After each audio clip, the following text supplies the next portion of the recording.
Okay, this is the intro for the podcast.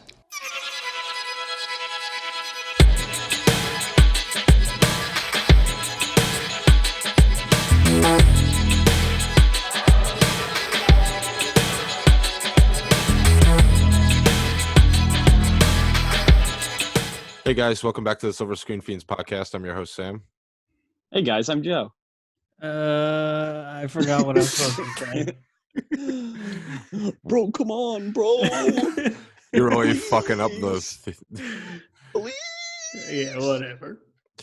And we can't take Joe seriously with that background. I am Beans. It's literally a look. So we wanted to get together and just, well, first of all, the state of the world right now is pretty awesome. Both beautiful and disgusting. And pretty epic. And What? Just classic stuff. People getting treated equally as usual. I'm fucking sick of this shit. I think we're all sick of this shit. Burn down the establishment, motherfucker. I guess before we get into anything, we will just say that Black Lives Matter, and we've been doing everything we can individually to help out the cause. I know Joe's been to a protest, and I went to two. I went to two in Asbury. They were pretty epic. I was gonna say a lot of fun. They're not fun. That's right. But it was pretty interesting. I've never really gone to anything like that before, and it was really eye-opening. But I don't know. It's just like hard to watch all this right now. And it is. Actually going to one of those protests or any of them really. It's just like very it's just intense. It's really intense. Yeah, Sammy has gone to a few, and she's just shown me a couple videos of what's going on, and it really gives me hope. I mean, a lot has been getting done. It's just really unfortunate that it's taken this long for action to be enforced. But I'm glad, we're protesting. I've been donating. I know you guys have been as well, and me too. There's a couple funds that are already at like maximum contributions. So it's crazy. I just love the outpouring of support, and I'm just glad shit's getting done finally. It's just been going on too long. So with that being said, I thought we would dedicate today's episode to just talking about Black cinema. We would talk about our most influential directors and actors, and maybe a brief history. And yes, sir. We'll just keep it loosey goosey. You know what I'm saying? Because you know us, we love movies. We do. Oh God, nope. No, wrong podcast. What about movies suck, bro? Oh God. Oh God. Wait, this isn't the Ming Chen podcast where all we do is talk about Ming Chen. Hey Ming, if you're out there, please answer my text. I'm so alone. Say it back. He hate us. Ming is a god amongst men. So I think that's all you get. So that's it for this episode. So that's it. I've been your host. Hey, this is the Ming Chen show. So basically, I'm going to forego the whole recently watched because most of mine have been Black cinema. So Joe, that's very beautiful. And I guess we could just launch into it if anyone wants to go first. Blake, do you want to go? I don't know what to say. Are you nervous? I mean, I haven't watched it recently, but I definitely wanted to talk about Night of the Living Dead because that's a big one. Hell yeah. Okay. One of my favorites. We could start with that. Shout out. Yeah. Come on. It was really cool. I got to see that on the big screen 2 Halloweens ago, which I had never seen it on the big screen, obviously. And it was awesome. It's weird how relevant that movie still is, even especially now. Yeah. So good. Classic cinema. Criterion release is insane. Is there a insane. criterion of it? I don't have it. Oh yeah, dude, it's amazing. It The came out like quality is a couple years ago. ridiculous. Yeah, but Pretty cool.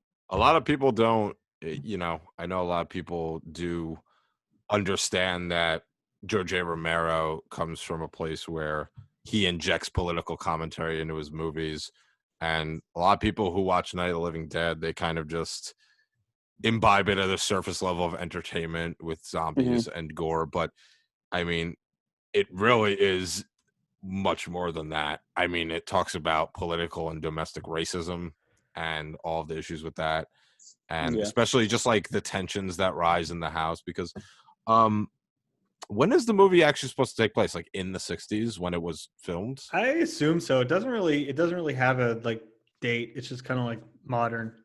Yeah, obviously. So this was like right before or right as the civil rights movement was taking place, and there's a lot going on in the movie, and it becomes super tense when you realize that the only black character feels like he is. I think his name is Ben in the movie. Yeah, he's basically on his own, even though he is in a house of people that can support him, and he comes to grips with one main antagonist, which spoiler alert is a cis white male, and that becomes another inner conflict of the movie, aside from the biggest conflict of the zombie outbreak.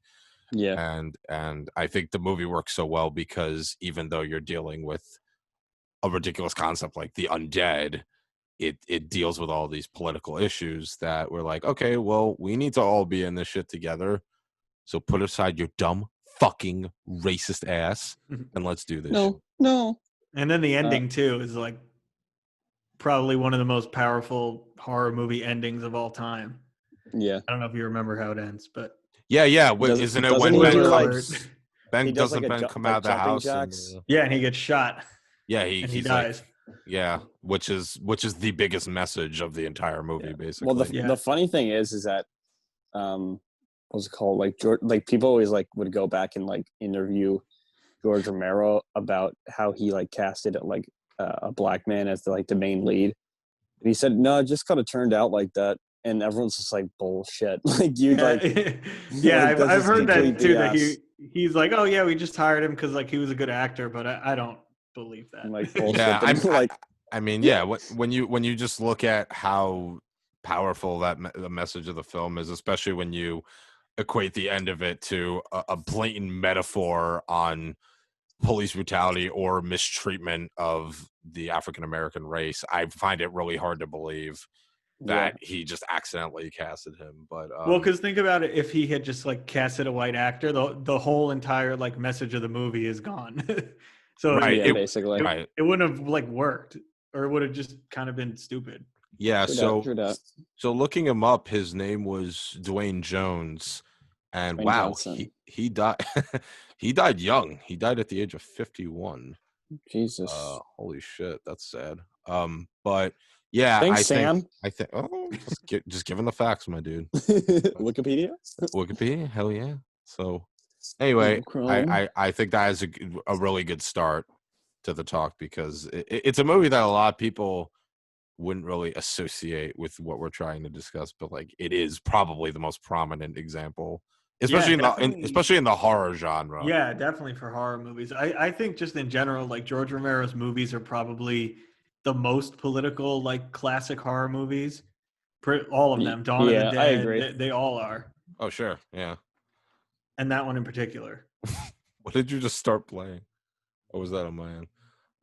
What? I don't know. I heard some shit in my ears. Yeah, so I guess while we're on the topic of horror, we should also talk about Candyman. Yeah, Candyman's great. Because first of all, on its own merits, Candyman is a film that came out in the 90s, which was a time where, actually, let me step back, early 90s, which was a time when we were kind of getting out of the schlocky, campy 80s horror, and we were in this like weird experimental void where people were like trying all of these fucking weird things and nothing was really sticking to the wall. And then Candyman came, and it was arguably the most influential horror movie of that time period. Like of the 90s, when I think of 90s horror, I mean, nothing really comes to mind. I mean, what you want to talk about, like that shitty House on Haunted Hill remake? Like what, there's not too much going on. So Candyman stuck out to me, and especially because it's basically an African-American supernatural horror movie. It's exactly what we're talking about. And it kind of like ushered in this new genre of black-centered horror, which, as we know, in the next generation, we've seen Jordan Peele take the reins of, and he's done a fantastic job. Big Daddy. But yeah, I know, Blake, you wanted to talk about Candyman, so yeah, I love Candyman. And like one thing I wrote in my like review on Letterboxd last time I watched it is what I like so much about Candyman in comparison to other 90s horror and just horror in general is like the way that it talks about race and like black characters is very different than what you've seen like before and even after, because it's very like a lot, especially around when it came out, it was a lot of like horror comedy kind of movies and not really talking seriously about anything. And Candyman's very serious, and it treats its characters as more than like just like background set pieces kind of. Yeah. And it's another one where like you couldn't really change the race of Candyman, or it wouldn't really make any sense, and it would be so much less like impactful. yes. And going off your point of what you're saying about like when it came out, I wrote in my review, because I looked it up when I watched it, the other like big horror movies of the year that came out were Pet Sematary 2, Hellraiser 3, Alien 3, and like the fourth or fifth Children of the Corn movie. So like Candyman, I don't think gets credit for being like such a groundbreaking movie. Yeah. Yeah. For sure. And I'm glad that Jordan Peele like has something to do with the new, like I'm pretty sure like he produced it or whatever. Yeah, I think he's just a producer. But yes, but still I'm pretty cool. But it I'm makes looking sense forward that to it. He's it makes sense that he's a part of it. Yeah, and it looks like whoever the new Candyman is going to be like the descendant of Tony Todd's character, or like a disciple rather. But yeah, and I think Tony Todd might be in it, but I'm not sure. I can't remember. Yeah. So he is. He's like involved somehow. Yeah, he is, but the true nature of it, no one really knows. Yeah. Yeah, so I think from what I'm like looking into online is that like he's in the movie as Candyman, and then he basically like kind of passes the torch to this guy that's like the main character. But I think they're doing it like in a different way from what people are saying, is that he might like start like morphing into Candyman, which is like kind of weird, but I don't know. That's probably not even true, but that's just what I was reading online. And by the way, yeah. Jordan Peele wrote it. That's his involvement. Oh, screenplay nice. For the new one. Cool. Yeah, cool. I wish he was directing it. That's my biggest like hang up about it, is that the director has never done a horror movie before, which can turn out great. That's not necessarily like a make or break thing. Yeah. But true that, directed it too. True that. Hell yeah. So yeah, Candyman, great film. I guess while we're talking about around the time of the 90s, we could touch on what is arguably the most talked about movie in black film, which is Do the Right Thing. I know, I was just gonna say that it's probably had, I don't know, recently like 13 million watches or something. But yeah, I've watched it like 3 times. I watched it for the first time like a few weeks back, and since then I've watched it like 3 more times basically. This is a movie that my father showed me when I was, I don't know, like late teens, like probably like 16, 17. And when he initially showed it to me, we were still in a time where, and I'm sure you guys remember this, like the early mid 2000s, where we were all sort of like, nobody was trying to be overtly racist, but the climate of our society was sort of speaking a different story, and it was kind of more acceptable for people younger in a younger class to be making certain stereotypical jokes. And so when this movie came out, and I saw the way Spike Lee, because Spike Lee, for sure everyone knows who he is, but very, very, very political with his movies, and they always deliver a strong message. But at the same time, he delivers a brand of comedy that's really important and really unique to the Black community. And so in the movie Do the Right Thing, there's a lot going on where you're like not sure where you should be laughing and you're not sure where you should be upset. So when I was younger, I was just kind of viewing it as, oh, okay, like it's just a funny movie with like a little bit of drama. And then I get older and I rewatch the scene where they're going through each class and each race or ethnicity in the town of in Brooklyn, rather, sorry.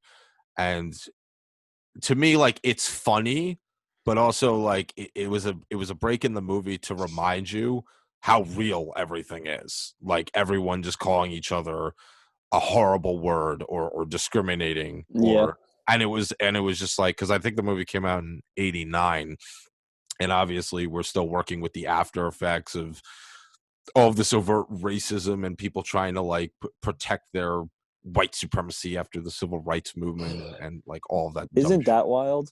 Like that's still a thing. What, white supremacy? Yeah, like yes, it is wild, and yes, it should never exist. Like it's like something I would read about in history books growing up. I'm like, oh yeah, that'll never happen again. Flash forward. Here we are.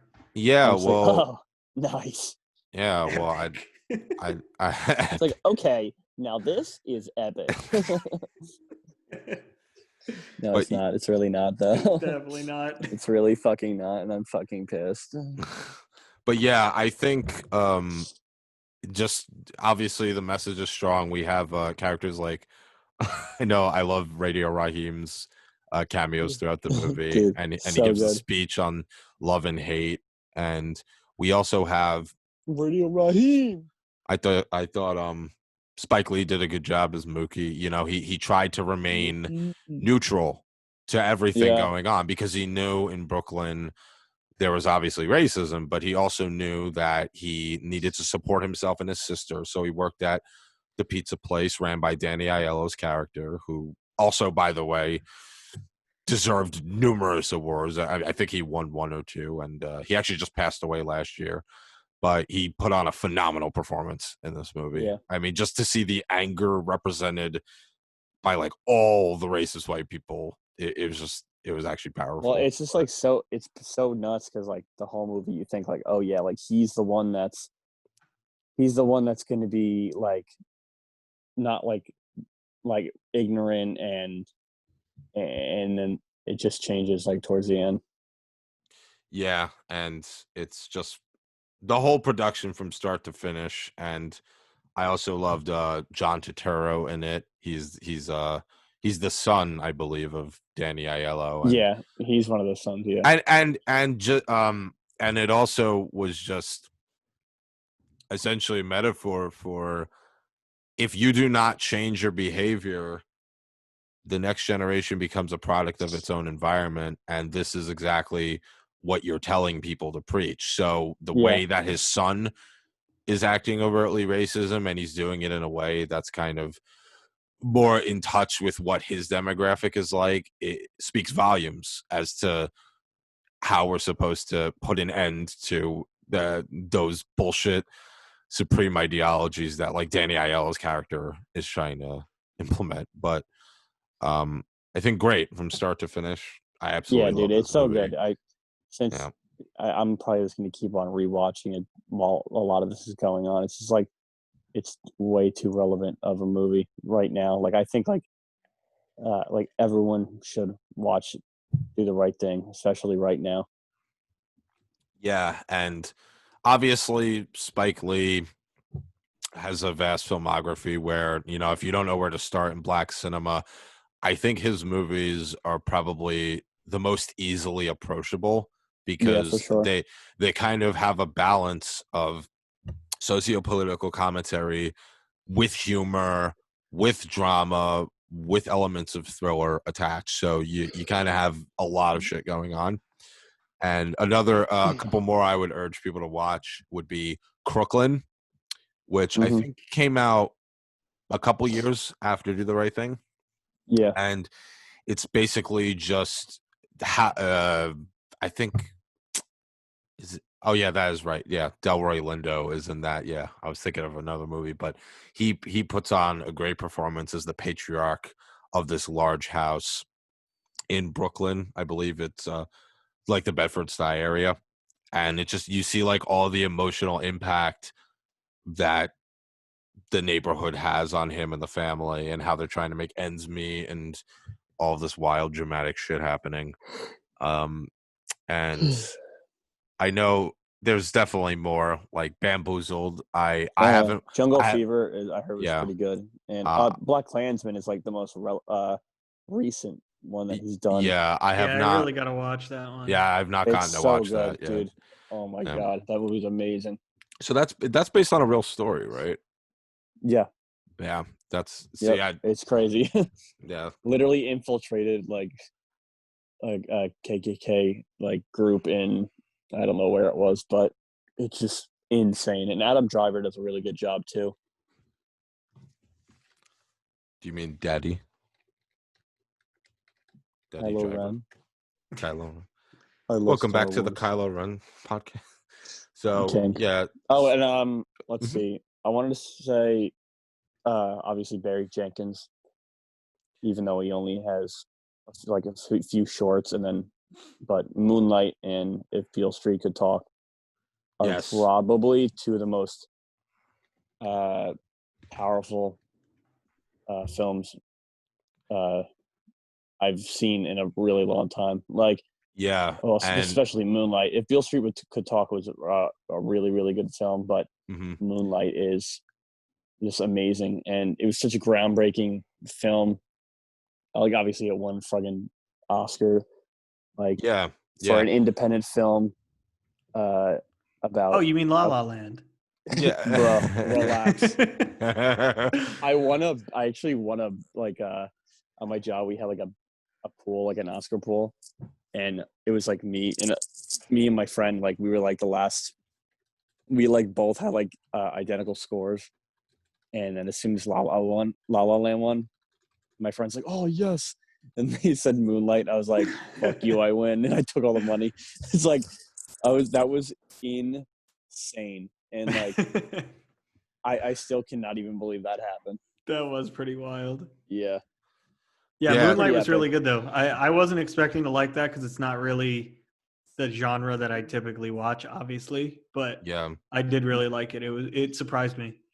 Yeah, and it's like Joe said, it was groundbreaking because here we have Barry Jenkins, who before that his other biggest film was Medicine for Melancholy, and Moonlight's really important because not only is it a young black man going through three biggest phases of his life, childhood, teenhood, adulthood, but it's also a man coming to grips with his own identity.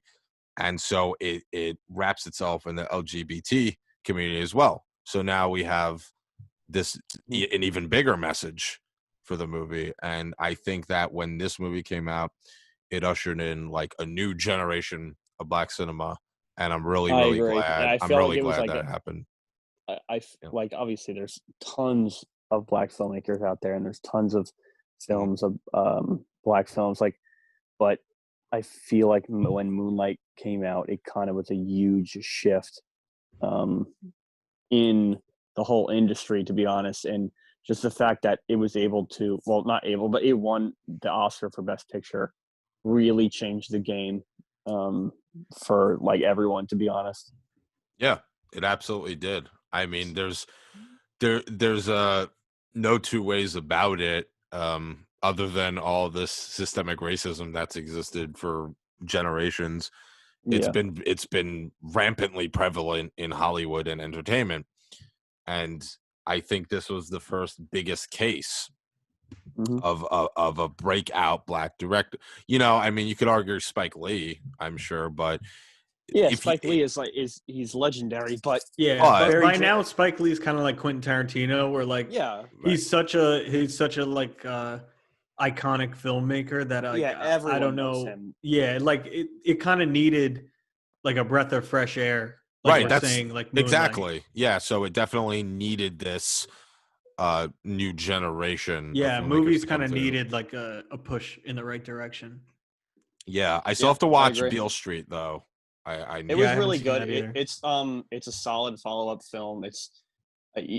You're gonna go into it expecting Moonlight, so just try not to do that. But like, it's still a really great film. It's different from Moonlight, and everyone expected that. So, but it was still really, really good. I'm actually I forgot that.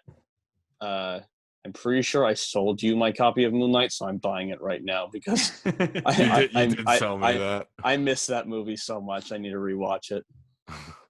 It's on sale. Gang. $7.99 4K, dude. Oh shit. Gang. Shit. Can we trade back? Hardcore. Fuck. No, it's on Vudu, dude. It's on Vudu for like $7 on 4K. Bro, you buying digital? New Jersey Hardcore. Buying digital over physical, bro? Wow. What the fuck is this show even? Am I right? Dude, TheLobster.com. Oh my god. I hate this show. And another thing to bring up was Mahershala Ali in that film. Yes, I was just gonna say that blew him up, and after that movie, which well deserved, he won the Oscar for that. Well deserved. And then he was in so much stuff: Green Book, Hidden Figures, Spider-Man, True Detective. Yeah, and he absolutely deserves it. Yeah. Yeah, I'm so glad that movie was the platform for him to kind of launch. He did a few things before that, but that really launched him into the public eye. Mm-hmm. Yeah, I also didn't know he was a rapper back in the day. Yeah, he was. I didn't know that. Yeah. Pretty epic. Apparently pretty good. What does he have coming up? Anything? I feel like I haven't seen him in something in a while. He's in a show on I'm not sure. He's on this show on Hulu called Rami. Which is a comedy. I've heard good things about that show. I think he's supposed to be. He was in Alita Battle Angel. What is it? Oh shit! He's supposed to be Blade. He's supposed to be Blade. Yeah. Yeah, in the new Blade remake. So I didn't even know for that. And that That's sounds crazy. awesome. I never saw the original, so. Oh, you should watch them. They're good. All right, I'll the check first them out. two. The first two are good, and then the third one's kind of ridiculous, but it's still good. Actually, I mean, if we just want to say fuck it real quick, Blade is another example. You're right. Of how we took this industry of comics and comic book heroes, and we took one that was finally not whitewashed. Which one did you say? I'm sorry. Blade. And we gave him his own series, and Wesley Snipes obviously portrayed the character of Blade, and it ended up being a big commercial success, and it was a freaking sweet time for everybody. It was a freaking rock and roll time. I mean, bro. Look, Blade. I think Blade is good, and I think in that 90s 2000s era of big budget action films, it was very necessary. Yeah, Blade was kind of ahead of its time too with comic book movies. Yeah, I enjoyed it. Second one's Guillermo del Toro too, which people don't. Oh damn, he directed that. Guillermo's good? Actually, one guy, a director that I really like recently is his name's Steve McQueen, and he's done he did 12 Years a Slave, and but the most recent one he did was Widows, which I thought was amazing. He did I haven't seen Widows. One with Michael Fassbender that was really good too. I can't remember. Yeah, Shame. Yeah, that was a good. Yeah, movie. but Widows was awesome, and I think after, I still need to see 12 Years a Slave, but after 12 seeing Years Widows, a Slave was really good. Yeah, really good. I'll put that on the list. The Libertox list. Liberty. Yeah, definitely recommend that. I'm excited to see what he does. Yeah, he's a good director. Spicy tuna.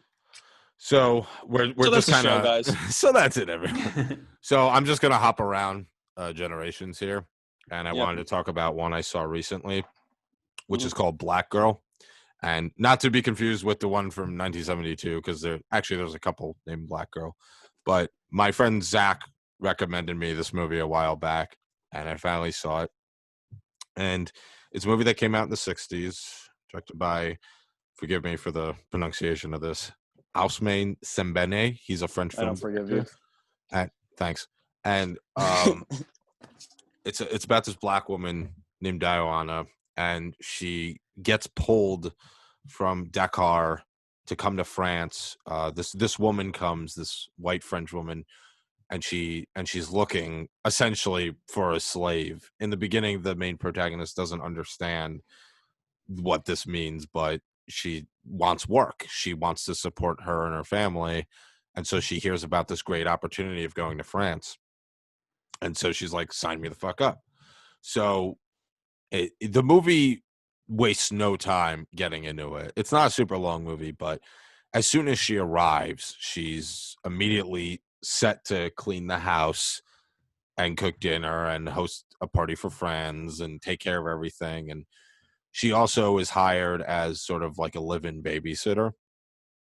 And but she's not introduced to the kids till a little later on. So you see the initial reactions between her and her mistress and the husband, who the husband is actually empathetic and he's very indifferent about it all. He doesn't treat her like shit. However, he kind of idly stands by and doesn't do much about the situation. And so Dioana is just constantly questioning the situation. And she's wondering like where the children are, and she's wondering why she can't go see France. She was promised that she could look at the shops, but she's secluded to just doing housework. It just for these two people, and it was a really good period piece about housebound slavery. Now, obviously, slavery was abolished a while ago, but for a movie that came out in the 60s, it dealt with it in a way where it shined a modern light on it, which felt really fucked up and really uneasy. But it was an example of how big of an issue this is. So, and the saddest part is because she cannot properly speak French, she cannot communicate to anybody. So she can't write home. She's illiterate. She can't communicate, and it's really sad in that regard. And there's a lot more I can say about this movie, but it's on the Criterion channel. If you have like an I hour, love Criterion. I think it was like I think it was like an hour and 10 minutes or something. But if you have the time, watch it. It's very fast paced. It gets to the point very quickly. It ends very tragically on a very real note, and I think everyone should watch it. New Jersey. I'll definitely check it out. I haven't seen it. Yeah, I'll check it out, Step Bro. Criterion channel, baby.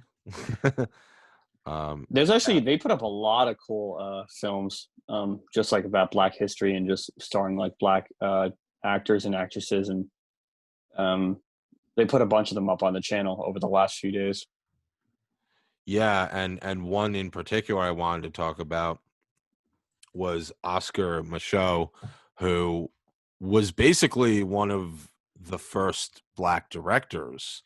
And when we talk about Black film, the research history is a little tough just because a lot of they were called race films is how the industry started. And when all of these race films were being produced, they were sort of like out of Hollywood productions, obviously due to segregation.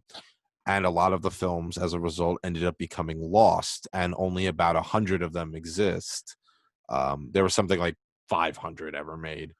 And they basically just dealt with an all-black cast, a Black director, and they focused on poverty and segregation and trying to just make it through the day. And one film in particular, which stuck out to me, was one called Within Our Gates that Criterion put out, and is one of the only remaining silent films to ever be directed by a Black man.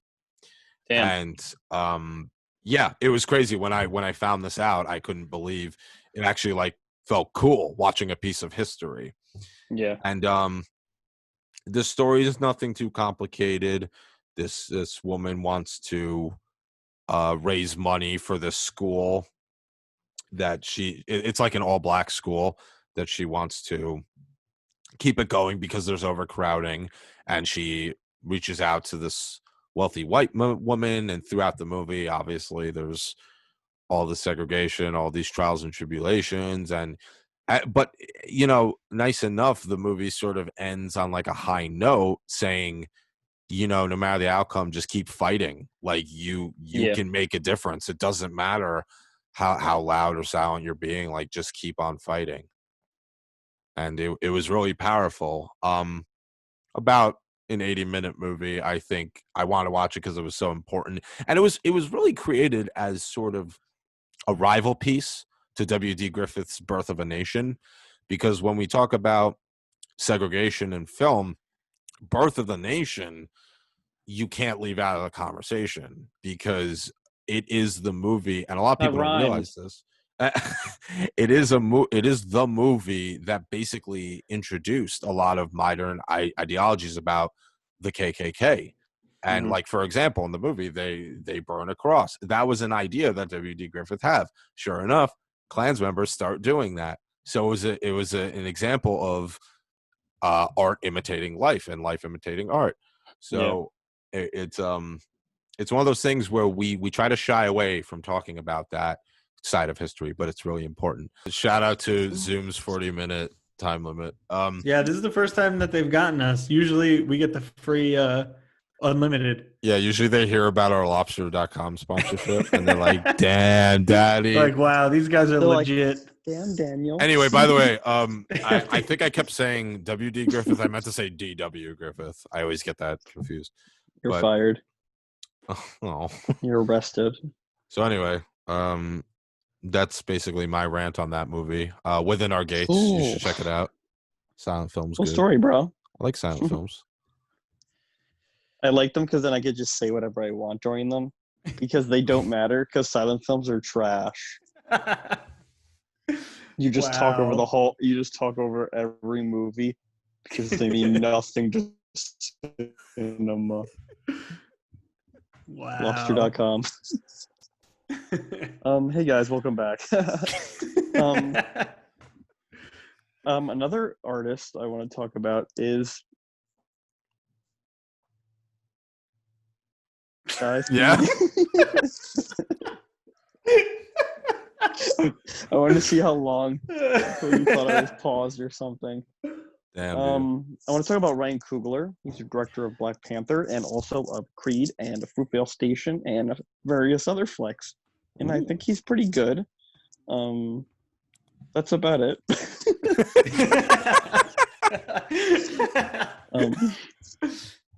Sweet. That's really about it. Creed. Bring it back, Rocky Balboa. I still haven't seen it. It's pretty good. I didn't get to see the second one, but the first one was really good. But I don't know. I just never was in the mood for like Ryan Coogler did Black Panther. Another Rocky movie. Yeah, it's not Rocky, dude. It's a new Rocky. Spin-off. Dude, he eats beans in Rocky Cinematic Universe. True. And he almost dies in every movie. Yeah. You get it, bro. You're old. Obviously, if you're... Bro, you're trash, bro. Obviously, if you're talking about Coogler, you talk about Black Panther for a second because bad. Yeah. Listen, I don't really like the big blockbusters, but no. You know me, everyone. Yuck. Do I actually know you? Movies suck. I feel like it's been years. I'm gonna shave you from head to toe.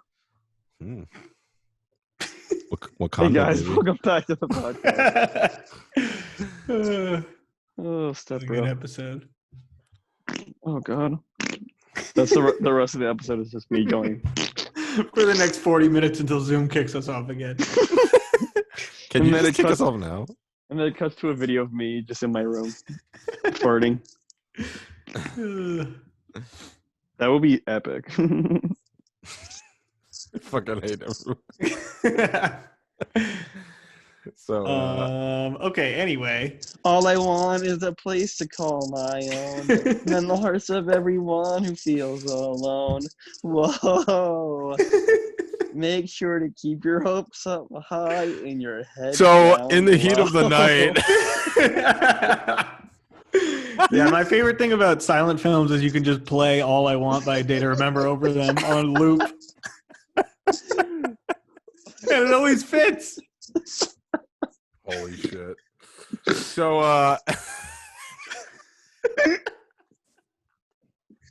Poop fart, shit fart. so anyway, another movie I want to talk about Is Jonah Hex starring Josh Brolin and Megan Fox. It's definitely not Jonah Hex, but I love that 12%. Mastodon. I love that Mastodon composed the song for that movie. Oh boy. Composed. It's funny that you said composed. Is it? Oh boy. Shit, Anyway, bro. Movies. So Suck. yeah, What were we talking about? I was going to talk about In the Heat of the Night, Oh. which stars Sidney Poitier and Rod Steiger, who Rod Steiger plays this white cop in Mississippi where segregation is at its most rampant, and they bring in a new cop to help with a case who is Virgil Tibbs, played by Sidney Poitier. And obviously you can see the trouble here because Virgil Tibbs is a black man and he's basically going to Mississippi where nobody wants his help and nobody cares for his accreditation. And even Rod Steiger's character, even though throughout the movie he becomes a little bit more empathetic, he still is like ridiculously racist and he doesn't give a shit about Tibbs. And I think that the fact that they try to work together despite their differences is it's a lesson where in any other movie it kind of would have been like way more apparent of like a god damn it, Joe. It would have been like way more apparent. What? I'll show you on the playback. So, all right, guys, let's go to the playback. There would have been like way more apparent of like a pleasantly filmed conclusion, but because it's a movie that deals with all of this racism, that they like respectfully say goodbye at the end. There's no reconciliation for that race war. They simply just say, okay, you did good work, now we're gonna part ways. So this is a classic to me. I've always loved this movie, and now I have an actual reason to talk about it. But have you guys ever seen it? No. No, I haven't. What's it? Is it on streaming? Yeah, I think it's on Prime. Prime? Yeah. I don't have Prime. I have a nice list of movies to watch after this. I've never seen another Spike Lee movie. I've only seen Do the Right Thing, so I got to watch. Dude, actually, some of the just other ones you guys mentioned. Sorry, real yeah, that quick. one I really want to see. Yeah. Just real quick, for In the Heat of the Night, there's a scene about halfway through the movie where Sidney Poitier's character, he is on the case with Rod Steiger, and he gets sent to this plantation, and a plantation owner is speaking with them, and the owner is just kind of eyeing Tibbs up and down, and he makes some racist remark, and Poitier just slaps him across the face. And like, I'm not sure if it was in the script or not, or like how hard it was supposed to be, but you could just see, you can just see the emotion in that slap and like what it was supposed to mean. And yeah, Sidney Poitier, he's still alive. He's I didn't know that. Yeah, he's 93. Damn. Yeah, and he's done a lot of other great movies too. He's done Lilies of the Field and A Raisin in the Sun, and I recommend him in almost everything. But yeah, there's a Criterion of it too. Movies. Oh yeah, baby, Criterion. We're missing one of the most important films in the history of black cinema, and that is Norbit. Don't say it. Starring Edward Murphy. I've seen Norbit so many times, it's really upsetting. I've actually never seen it. Have you really never seen it? Yeah. Wait, Joe. I've legitimately seen it like 10 times. Wait, Joe. I have to cut this out. You can't admit to the audience you've never seen Norbit. I'll do whatever the hell I want. Actually, if we do on a serious note want to talk about black comedies, because they are some of the funniest movies I've ever watched. Wow, Norbit was actually a good segue on this podcast. Norbit actually being a dumbass. Norbit actually did something for the show. Yeah. There's been for the show. In the past like 20 years, even more actually, there's been this real big standing in comedy with amongst African Americans, and I think comedians like Richard Pryor helped lead the way with that. And then Chris Rock, and then we had Eddie Murphy, Chris Rock, and Dave Chappelle. But there's a lot we could talk about. There's Keenan some and Kel. that were Keenan and Kel. Yes, but you're not wrong. Oh, here it goes. You're not wrong. But there's down, down, down, down, down, down, down, down. Now you're doing the Seinfeld. Yeah, I was gonna say, how did that turn into Seinfeld? You merged Seinfeld into Tim Allen's grunt. So some of my favorite are the Friday movies. Have you guys seen those? I've only seen the first one. But Yeah, I do so they Ice all Cube. star Ice Cube, and in the first one, Chris Tucker is also in it. He's so funny. And yes, and Yeah, he also owes the IRS a lot of money. But Me. Unrelated Me. to but they're great because they are movies just about life. Like they're just showing like Craig's just trying to like make his rent, and he's trying to like dodge bullies like Debo, and Me. it's just so fucking laugh out loud funny. I love these movies. It's what I would say an LOL comedy. And Hey guys, welcome back.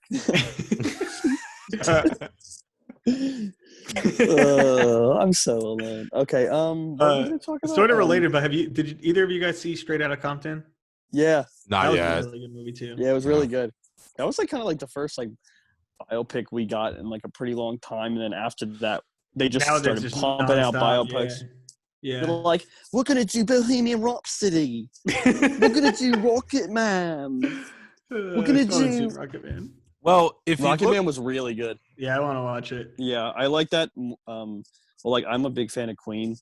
But that movie was like, if I go back, it's like just not put together correctly. It's like Bohemian Rhapsody was pretty average. Yeah, but Rocket Man was actually like really well done. It's just like overall really good musical. Mm-hmm. I think they're doing a David Bowie one too. Yeah, they are. But you're right. Now that you say that, like Straight Outta Compton kind of was the first like big one because that was nominated for an Oscar too. Yeah. Since then, every year there's been a music biopic. Yeah, sir. And the problem though is that Hollywood has seen hundreds and hundreds of biopics, and they're usually like the good ones are a dime a dozen, and you can almost like pin one to a certain generation, like one for every generation. Mm-hmm. But I think now that there's like so many more just fucking flooding Hollywood that I don't even know what I would want anymore. Like there's one for everybody you can think of. I'm pretty hyped for the David Bowie one. I'm a huge fan of him. So and I hope they do a Prince one. I think that'd be really interesting. You know, I actually didn't even realize that Friday and Straight Outta Compton are the same director. Yes, sir. Oh, that's cool. That. Yeah. Oh shit. I have it like on IMDb. I didn't even realize. Fiends, but Dr. Dolittle. No. Eddie Murphy, bro. There's some serious LOLs in there. I would much rather watch Coming to America. I've never seen it. Really? Oh, really? Never seen Coming to America. Never seen Trading Places. Trading Places is hysterical. I don't know. I guess like growing up, I just saw like the kids movies that he was in. So like Dr. Dolittle, Shrek, like the Nutty Professor. Yeah, like stuff like that. And yeah. And which I enjoyed all that stuff, but I never saw anything else. I'm excited to I'm been going through a lot of Pacino movies. After him, I'm going to go through a lot of Eddie Murphy movies because like I really wanted to see 48 Hours since the Safdie brothers are doing like a reboot thing of it. So are they? Yeah, that's like I think they're doing one other project, but I think like 48 Hours is their next project. Gee. You gonna watch Eddie Murphy's Haunted Mansion? Oh, you the have best to. movie. Great film. Great film. The movie sucks. Yeah, definitely. If you're What? doing Murphy, do Coming to America and Trading Places. Mhm. Do Beverly Hills Cop. You gotta do Norbit, bro. You gotta do Norbit. Dude, he was what's it called? He did that Dolomite Is My Name. Yes. Yeah, Dude, I want to see that. I haven't seen that. So awesome. And then like after it, I bought like a bunch of Rudy Ray Moore movies. I bought the Dolomite movie, like the movie that it's based on that they were making. But yeah, that movie was so good. He should have got nominated for an Oscar for it, to be honest. Yeah, I need to watch that. That was a Netflix movie, right? Yes. There's also this very unspoken about movie called Life that has Eddie Murphy and Martin Lawrence in it, and it's this buddy comedy where they both get sent to jail. And there's the only thing I remember is I was really young, and there's this really dumb scene where one inmate like asks him, like I think Martin Lawrence asked like, "Can I have your cornbread?" And the burly character's like, "You can't have my cornbread," and that's the only thing I remember from the movie. But cinema. Also, speaking of which, Bad Boys franchise, another great. Ooh. That's true. Great trilogy. Dude, Will Smith is a god. Also, I love Martin Lawrence so much. He's so freaking funny. Martin we should have talked. Martin is one of the most like influential shows, probably for like comedy, black actors in general. Like, for a long time. Like, there's so many people, and even musicians too, say that they were like black musicians who said that like they got into like music just because of Martin and just because of like what that show did, like showing that like basically like a black person can have like the spotlight in any form, really, like in music or in acting. And that show, dude, that show is so goddamn funny. Yeah, I know if you go through his lyrics, Kanye references it a lot. Yeah, Kanye and Kendrick references him a lot. They both talk about it a lot. Kung Fu Kenny came from I think it was, I don't know if it was Don Cheadle or Martin. I can't remember, but but either way, Kendrick Lamar has a lot of references to the show Martin. And not only was Martin great and groundbreaking as a comedian, but he used his platform for good, and he would purposely highlight black artists. Yeah. And that's how they got exposure. And I remember when I was young and I saw the episode where he had Biggie on, and just the way that he admired him and loved him, and then he performed at the end of the show, and it was so Martin did a lot for the industry, and I think a lot of people need to give him more credit. I mean, he is credited, but I think like our generation, I think a lot of people could learn from what he did. Yeah, I don't think a lot of people have really seen that show nowadays. No, it gets buried. You know what it is? It's not really on streaming. That's honestly probably the problem. Can't really, dude. If that was on streaming, it'd probably be one of the top stream shows. Yeah, 100%. That's kind of like what makes or breaks like which shows people remember and still talk about. Yeah, and it was it's sort of the same thing, although not as influential. But that show In Living Color, which was produced by the Wayans brothers. Yeah, so good. And that's another family who's been in the game forever, and they have definitely brought a very great brand of comedy to the table. Yeah, 100%. And I love the Wayans brothers. Yeah, even their stupid movies I like. Oh, dude, yeah, they're look, so funny. There's no doubt about it that they're dumb, but they do a good job. And I think that one that I like to bring up, even though it's so silly and it's a parody movie, but Don't Be a Menace to South Central While Drinking Your Juice in the Hood is arguably the best parody film out there. And I know that the bar is very low for that category, But it's great because it's so fucking absurd, but all of it hits on very real problems with our nation and the world. And plus all the references they make to all of the movies. I mean, they make fun of, and obviously we didn't really touch on the Living in the Hood movies, but like South Central, Menace to Society, Baby Boy, Juice. I mean, these are all movies that showed this life and struggles of either an individual black man trying to grow up or an entire family and the very real problems they had. And you watch those movies and you're like, well, why are they having so many problems? And why? And then you take a step back and you realize that this is because we have been living in a system of segregation since the dawn of time. And it even though it's such a dumb parody, it kind of enlightens you in a way. It's going back to Don't Be. Obviously the Hood movies are different because they're serious, but like this one, even something as silly as this, it kind of makes you think. And I think that's good. Now, Joe's favorite movie is actually White Chicks. That movie's so funny, but no, it is. Yeah. No, it's not my favorite movie. Okay, well, you're lying to yourself. My favorite movie, I can't say it on the spot. I'm under a lot of pressure right now. Joe, if you want to stay on this goddamn podcast, you better start talking. I'm gonna throw up. No, White Chicks is actually pretty funny, and Terry Crews is in that movie, so that makes it a million times better because I love Terry Crews. I also love the Scary Movie franchise is one of my favorites.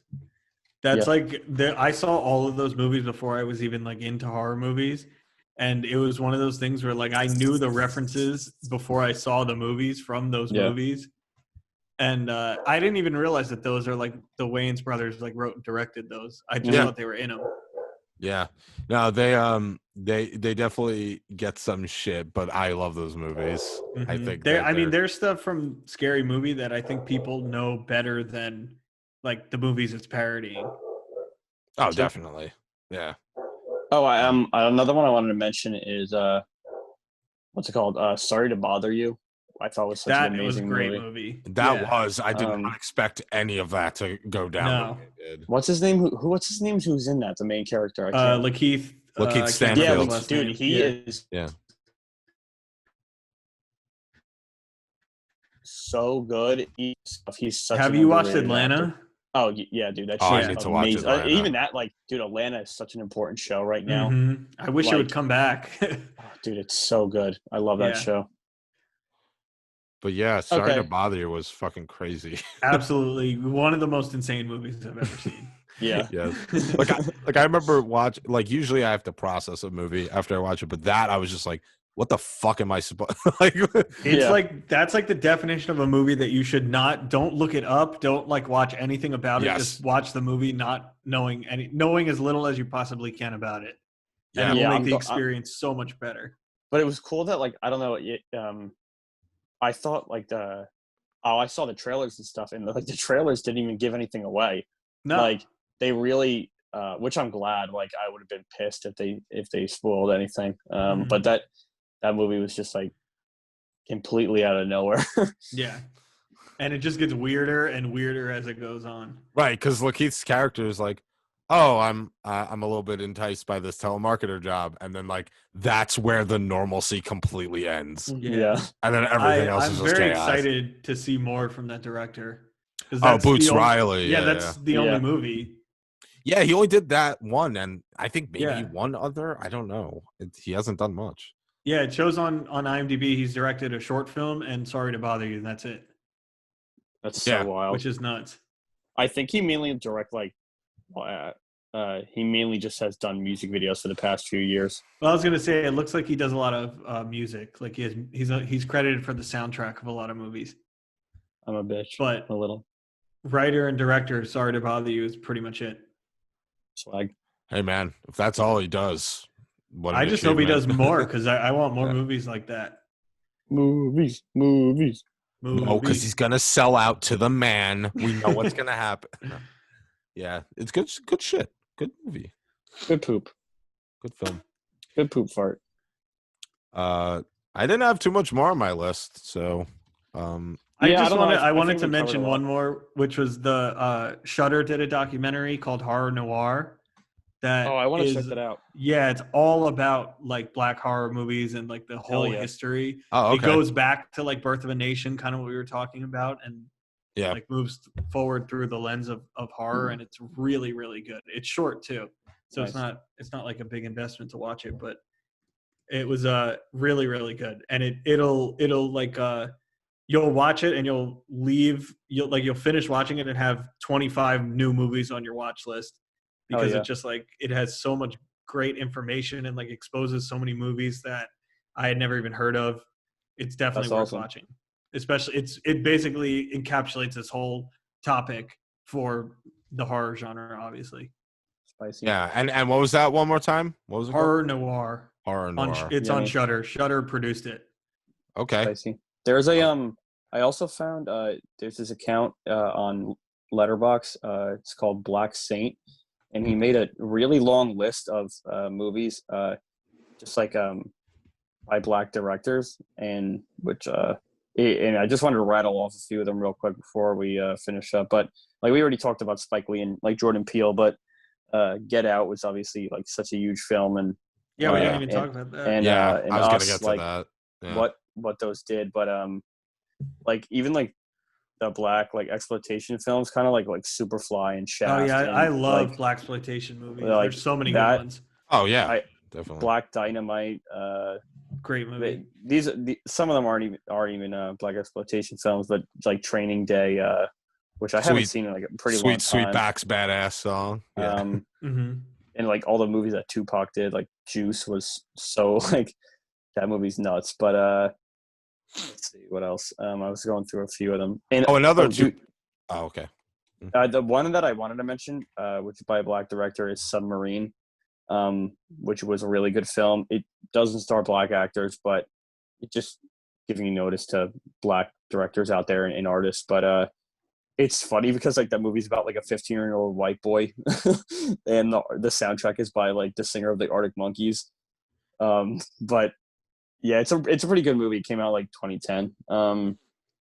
And that's about it. That's all I wanted to mention. Real quick, you mentioned Tupac. He was also in a good movie no one ever talks about called Bullet with pre-surgery Mickey Rourke. Yeah. And that is a really good movie. I don't think you could stream it anywhere though, but I think the only one really left on my list was a movie by Charles Burnett, who does a focus of especially in To Sleep with Anger, which stars Danny Glover. I think he won Best Male Lead for that. And basically he just like enters this house, like he reaches out to this friend of an overcrowded house, and he decides to stay with him, and he's got like shitty intentions, and now there's like all of this like questioning within this household, and there's like melancholy over it, and it's just super powerful. Not necessarily a movie where we're discussing the movement, but it was provocative enough that I did want to mention it. So definitely look up Charles Burnett and To Sleep with Anger. I wonder if that's on the channel. I wonder. I don't know. But yeah, and then obviously, like you mentioned, Get Out and Us. I mean, what else can you really say that hasn't been said already? It's like an obvious. Those are like the obvious ones. Yeah, those in recent years. But yeah, I guess that's kind of the note we can end on. Epic. Pretty freaking epic. And yeah, so and I know that a lot of places are offering, like streaming services are offering a lot of black cinema if you want to Just Mercy get a good idea of the history. I saw like Criterion is offering some of them for free, like if you don't have so they're going to remove the paywall for a bunch of those movies, which is really good. Yeah, and they put a bunch up there. They put so you don't have to be a sucker and pay for it like us. Yeah, like us idiots. Like that movie Within Our Gates. Then they have other older movies too, and then they have a lot of more modern ones like The Watermelon Girl and My Brother's Wedding, and there's a lot of good stuff there. The Watermelon. Yeah, I'm gonna try and check out a bunch of those because most of them I've never heard of. Yeah, so it's all new stuff for me. And that's the beauty of film, bro. The beauty Cinema. of film. And Yeah. I love cinema. Yeah. So with that being said, I'm glad everyone listened to our little episode. And, Black Lives Matter. Please donate, protest, make your voice heard. We're in this fight together. We gotta make moves. We gotta stop this racism. And Yes, sir. I'm really happy that we're all a part of this. And get this shit done. It's done. I agree, Sammy. Yeah. Thanks, Joey. So yeah, this has been another episode of the Silver Screen Fiends podcast. And I've been your host, Sam. Oh, hey. Hey, my name's Joe. And I'm whatever. Who cares? Yeah.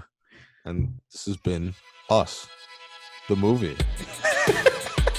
Man, those gold scissors, bro. You guys ever see Pickle Rick?